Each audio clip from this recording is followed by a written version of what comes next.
les élèves de la Haute-Ville, c'est Madame Jade.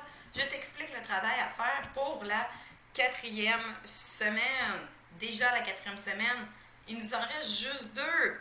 Hein? Il reste 3 semaines de travail. Alors cette vidéo s'adresse à ceux qui ont le plan de travail numéro 1. Si tu as le plan de travail numéro 3, tu peux fermer la vidéo. Alors, ici en numéro 1, je t'envoie un lien Allo Prof que je vais t'expliquer tout à l'heure. Un lien YouTube, un beau vidéo, je te le conseille. Et aussi l'aide-mémoire, j'ai marqué seulement la page 17, mais tu as aussi besoin de la page 19. Ton cahier, tu as 4 pages à faire. Alors, on y va, on prend ton cahier, on va aller voir l'aide-mémoire.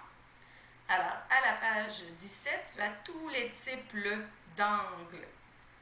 On va regarder ensemble rapidement. Alors, tu as l'angle aigu. Un angle aigu, c'est un angle qui est plus petit, hein, qui est entre 0 et 90 degrés. Un angle droit, c'est un angle qui mesure toujours 90 degrés. Souvent, on va mettre un petit carré noir pour dire que c'est 90 degrés. Un angle obtus, hein, c'est un angle qui est plus gros, qui est entre 90 et 180 degrés. Alors, tu as un angle droit. S'il est plus petit, c'est aigu. S'il est grand, c'est un angle obtus. Tu as aussi un angle plat, plein et rentrant. Mais pour l'instant, je ne te l'explique pas. Tu es capable de regarder toi aussi. Tu as aussi besoin de la page 19. La page 19, c'est tous les types de triangles. Je vais t'en parler tout à l'heure. Alors, on va dans notre cahier d'exercice à la page 79. Je t'explique le numéro 1. Avec ton rapporteur d'angle, détermine la mesure des angles suivants. Alors, ton rapporteur d'angle, mais qu'est-ce que c'est? C'est ça ici. Et tu es supposé l'avoir dans ton étui à crayon, ou sinon tu as un kit de géométrie. C'est une pochette transparente avec du bleu. Des fois, elle est à l'intérieur, ou tu as une petite caisse métallique. Des fois, c'est à l'intérieur. Alors, tu dois aller chercher ton rapporteur d'angle. On s'en va au cahier. Alors, le symbole qui est ici, c'est le symbole angle. Alors, tu prends l'angle A, celui-là, et tu dois le mesurer avec ton rapporteur d'angle. Comment mesurer avec le rapporteur d'angle? Alors, c'est le vidéo YouTube que je t'ai envoyé. Il y a aussi le lien Allo Prof. Allo Prof, là, c'est le petit lien que je t'ai mis. Il t'explique comment le rapporteur d'angle et t'explique aussi toutes les étapes à suivre pour mesurer un angle. Et tu as aussi le vidéo YouTube qui explique comment faire. Qu'est-ce qui est important de savoir? C'est que le point d'origine, c'est le point qui est ici, au milieu du rapporteur d'angle. C'est toujours là qu'on va placer notre angle.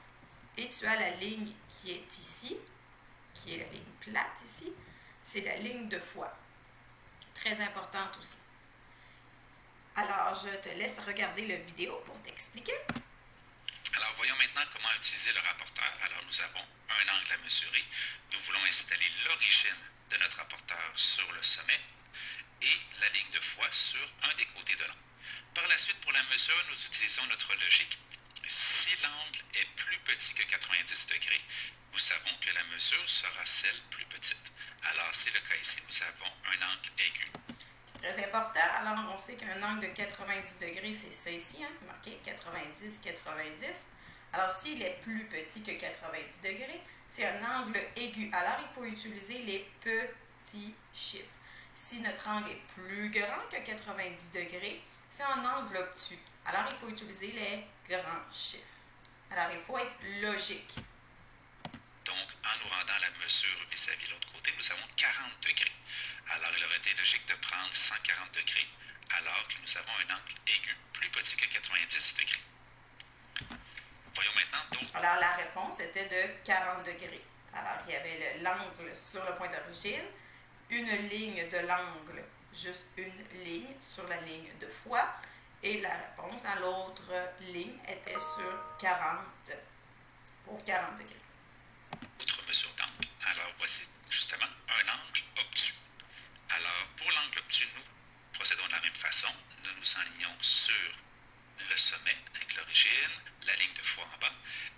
fois-ci, nous nous attendons à une mesure supérieure à 90 degrés. Alors, si nous suivons une des échelles, nous voulons une mesure supérieure, donc celle du haut qui mène à 35 aurait été logique. Nous avons donc une mesure entre 140 et 150, donc d'environ 145 degrés. Alors ici, vous avez vu, c'est l'arrivée entre les deux, fait que c'est environ 145 degrés. Et on utilise les grands chiffres parce que c'est un angle obtus. Une autre problématique peut survenir si l'angle n'arrive pas parfaitement à l'horizontale. Alors, une des possibilités est simplement de pivoter sa feuille jusqu'à ce que l'angle soit à l'horizontale pour un des côtés. Sinon, nous avons simplement à pivoter notre rapporteur d'angle. Je te conseille de prendre ton cahier de mathématiques et de le tourner pour que l'origine soit toujours ici et qu'il y ait une ligne ici sur une ligne des côtés. Et le même principe revient donc l'origine sur le sommet de l'angle et nous alignons le plus précisément possible notre ligne de foi. Alors, petite question, vite, vite. Est-ce que c'est un angle obtus ou un angle aigu? Est-ce qu'il est plus petit que 90 degrés ou plus grand?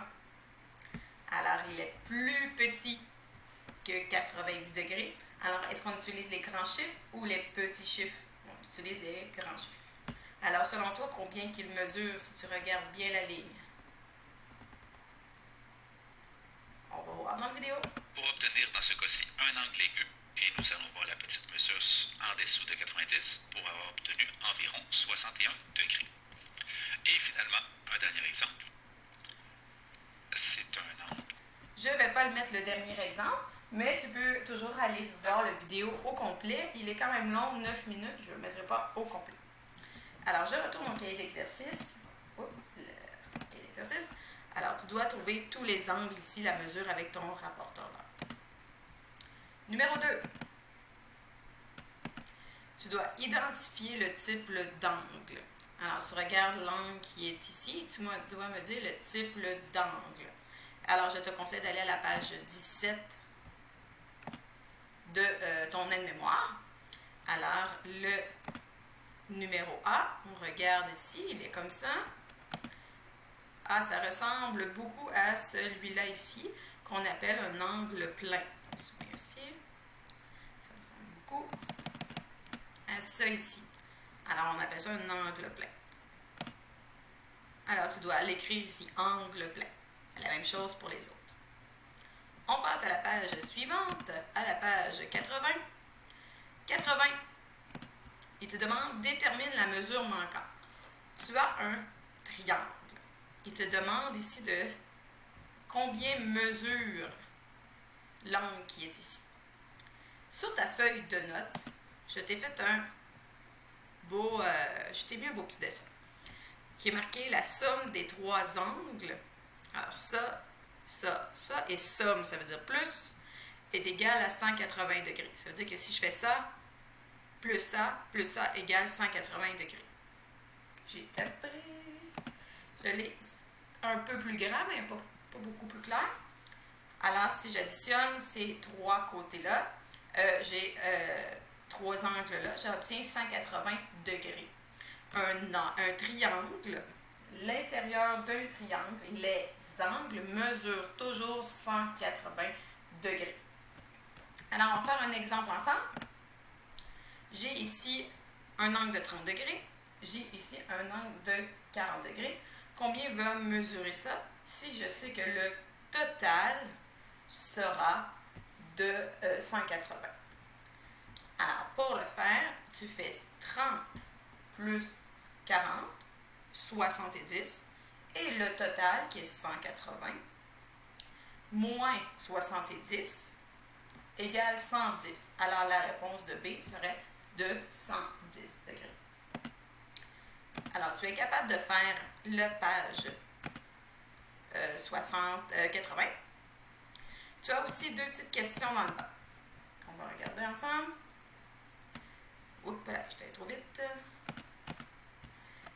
Dans un triangle isocèle, la mesure des angles congrus, congru veut dire pareil, est 42 degrés. Quelle est la mesure du troisième angle? Alors, un triangle isocèle, je vous explique c'est quoi.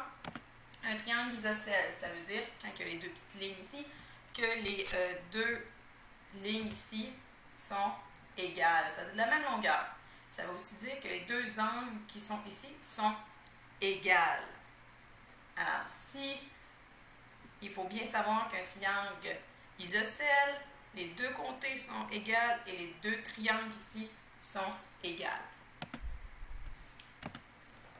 Alors, on sait que les deux angles qui sont pareils mesurent 42 degrés. Alors, quelle sera la mesure du troisième angle? Je ne te donne pas la réponse. Alors, quelle est la mesure de chacun des angles d'un triangle équilatéral? Fait qu'un triangle équilatéral, ça veut dire que les trois côtés sont égaux, et les trois angles sont égaux. Alors, si on sait que ça plus ça plus ça égale 180, si on a trois angles, combien vont-ils mesurer s'ils sont tous pareils? Je ne te donne pas la réponse. Après, tu as la page 81 à faire. Tu as des petites devinettes. Et là, c'est très important d'utiliser ton aide-mémoire. À la page 17, tu as tous les types d'angles et une définition. Et à la page 19, tu as tous les types de triangles et un petit dessin explicatif. Alors, si je suis un angle de 0 degré, tu vas à la page 17, les angles. Et si j'ai 0 degré, quelle sera la mesure? Quel sera le nombre de l'angle? Alors, très important de marquer tes réponses ici.